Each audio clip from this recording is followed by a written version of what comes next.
So share is another part in here. You can save to cloud or you can email it. And then you can really send it as PDF or XPS or maybe as an internal fax or as attachment. You can present online and you can post to blog. This is only available online, okay, not just directly to the Microsoft Word. And finally, we have export. Now, before heading to the export, I like to teach you the Microsoft Word format. Microsoft Word format is DOCX. So you can click in here and you can see properties. And you can see right over here, it's DOCX. It's coming from document. And X is for its version, newer version. So some old version, when I worked at Office 2003, it didn't have really okay, it was only DOC.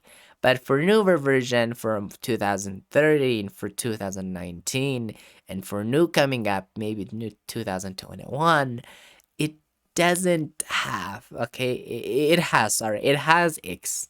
So for newer version that really is coming up, it has X, but old version, no, it doesn't, it don't have.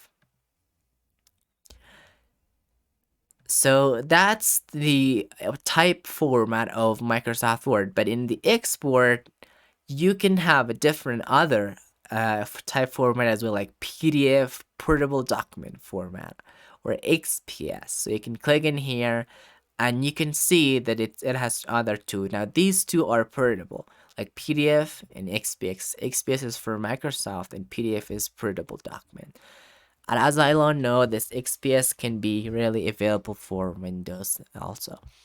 So let's go with PDF, and then if I hit OK, publish, and then it'll be published. And then it'll open automatically through the Foxhead reader or to any reader you have.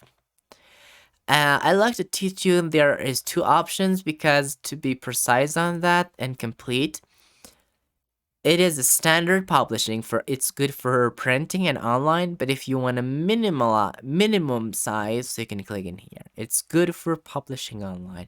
So it's very minimum size. The size is less than expected. Also, you have options. You have options in here like all print all pages or publish what or include non-printing information or print PDF option. You have that as well available in here.